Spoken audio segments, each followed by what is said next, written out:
علی رسول کریم. محترم بھائیو دوستو بزرگو، زکوٰۃ کے سلسلے میں بات چل رہی ہے. زکوٰۃ کے مستحق کون ہیں، مصارف زکوٰۃ کون ہیں، اس سلسلے میں یاد کرنا ہے. بہت سارے لوگ ہیں جن کو زکوٰۃ دینا جائز ہے، بعض لوگ ہیں جن کو زکوٰۃ دینا جائز نہیں. لہٰذا لمبی تفصیل کے بجائے ان حضرات کو بیان کر دیا جائے جن کو زکوٰۃ دینا جائز نہیں، تو پھر اس کے علاوہ جتنے ہیں ان کو زکوٰۃ دینا جائز ہے. سب سے پہلے قسم آدمی جس سے پیدا ہوا، یعنی اس کے ماں باپ ہے، دادا دادی ہے، نانا نانی ہے، اوپر ان حضرات کو زکوٰۃ دینا جائز نہیں. دوسری قسم وہ لوگ ہیں جو ہم سے پیدا ہوئے، یعنی ہماری اولاد ہے، بیٹا ہے، بیٹی ہے، پوتا ہے، پوتی ہے، نواسا ہے، نواسی ہے، عقیل اس سلسلے میں ان کو بھی زکوٰۃ دینا جائز نہیں. تو جن سے ہم پیدا ہوئے یا جو ہم سے پیدا ہوئے ان کو زکوٰۃ دینا جائز نہیں. تیسری قسم ہے میاں بیوی. شوہر اپنی زکوٰۃ اپنی عورت کو اور عورت اپنی زکوٰۃ اپنے شوہر کو نہیں دے سکتی. دیکھو شوہر غریب ہے اور اس کو کسی نے زکوٰۃ دی ہے تقسیم کرنے کے لیے، اور اس کی عورت بھی غریب ہے، تو دوسرے کی زکوٰۃ اپنی عورت کو دے سکتا ہے.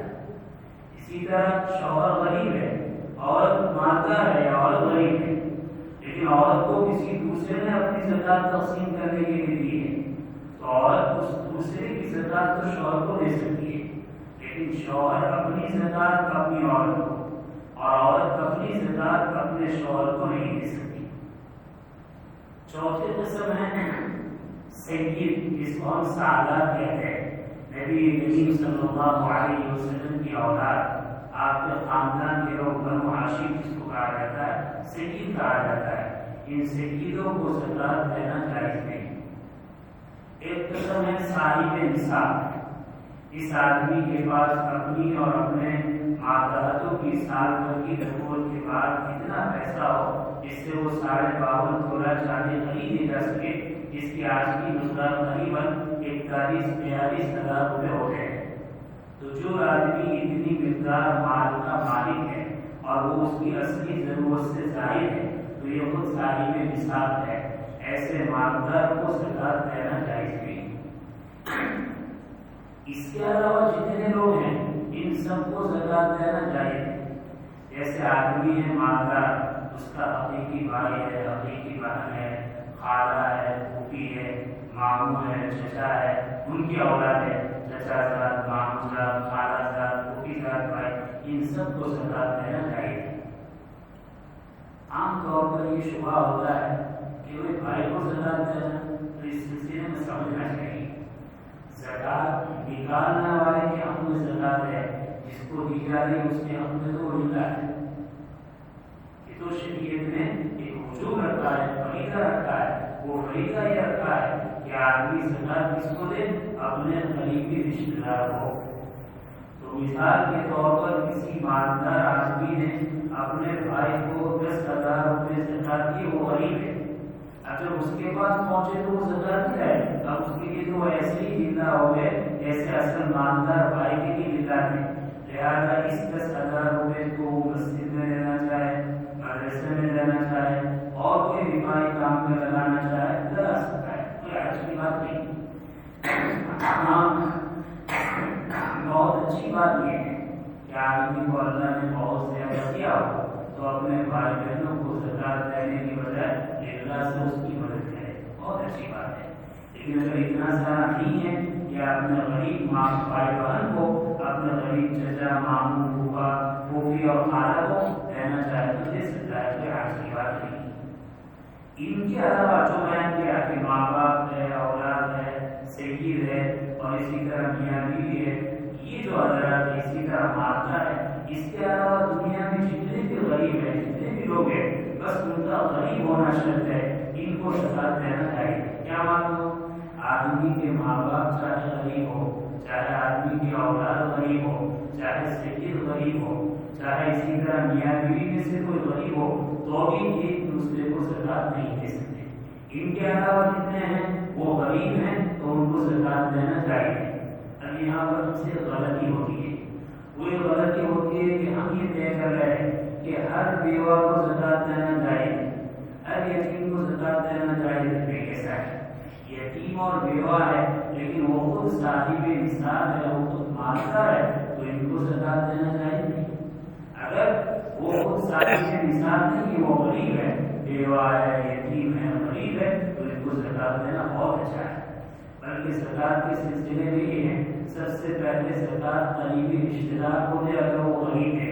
عام غربا کو زکات دی تو زکات دینے کا ثواب ملے گا، اور قریبی رشتہ دار جو مستحق ہیں اس کو زکات دی تو ڈبل ثواب ملے گا، دوہرا ثواب ملے گا۔ ایک تو زکات ادا کرنے کا ثواب ملے گا اور رشتہ داروں کے ساتھ اس میں سلوک کا ثواب ملے گا۔ یہاں پر ایک بات کی وضاحت اور بہت ضروری ہے، وہ یہ زکات کو کس طرح تقسیم کیا جائے۔ قرآن کریم میں جگہ جگہ پر اللہ تعالیٰ نے دو حکم ارشاد فرمائے ساتھ، اقیموا الصلاۃ وآتوا الزکاۃ، اقیموا الصلاۃ وآتوا الزکاۃ۔ بعض حضرات کہتے ہیں 36 مرتبہ، بعض حضرات کہتے ہیں 82 مرتبہ قرآن میں ان دونوں کو ساتھ میں بیان کیا۔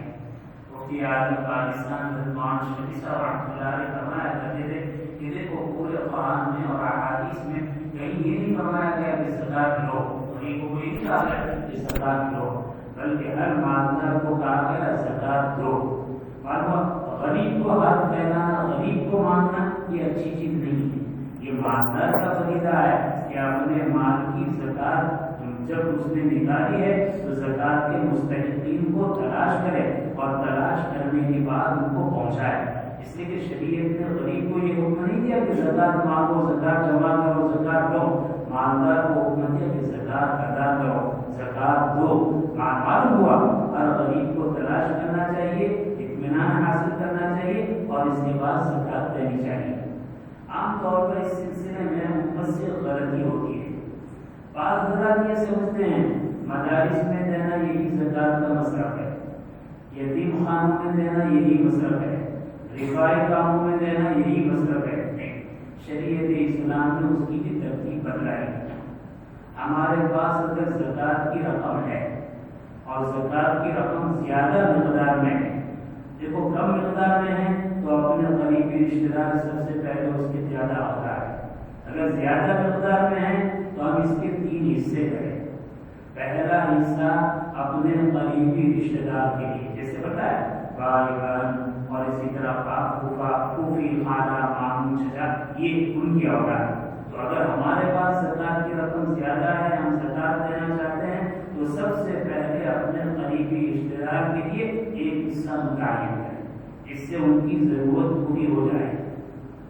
اگر ان کی ضرورت میں سب چلا جاتا ہے تو پہلے انہیں کو دینا چاہیے، تو ایک حصہ تو ان کے لیے۔ زیادہ بہت زیادہ زکات کی رقم ہے، بہت بڑی رقم ہے، تو سب سے پہلے اپنے قریبی رشتہ دار، اس میں بھی بھائی بہن پھوپھا ماموں چچا وغیرہ سے مقدم ہے، اور پھوپھا پھوپھی ماموں چچا خالہ ان کے اولاد کے مقابلے میں یہ حضرات مقدم ہے، تو پہلے بھائی بہن غریب کو ان کو دینا چاہیے، پھر اسی طرح ماموں ہے، خالہ ہے، چچا ہے، پھوپھی ہے، وہ غریب ہے ان کو دینا چاہیے، پھر ان کے بعد ان کی اولاد غریب ہے ان کو دینا چاہیے، پھر دور کے رشتہ دار ہیں ان کو دینا چاہیے۔ تو ایک حصہ زکات کا اس میں تقسیم کرے۔ دوسرا حصہ بستی کے محلے کے عام غربا میں تقسیم کرے۔ عام طور پر لوگ عام غربا کو تو دیتے ہیں اور رشتہ داروں کو نہیں دیتے، یہ غلطی۔ امام ابو حفص کبیر تو فرماتے ہیں کہ غریب رشتہ دار ہوتے ہوئے دوسروں کو زکات دی تو زکات قبول نہیں ہوگی، ادا نہیں ہوگی، تو یہ فرماتے ادا نہیں ہوگی۔ اور بہت سارے علماء فرماتے ہیں قبولیت کی قابل نہیں ہوگی اگر اس طریقے سے تم نے زکات اپنے قریبی رشتہ داروں کو چھوڑ کر دوسرے کو دے دی۔ تو پہلے قریبی رشتہ دار ہے، پھر دور کے رشتہ دار ہے، پھر جو دوسرا حصہ ہے اس دوسرے حصے سے اپنے محلے کے، اپنے بستی کے غربا۔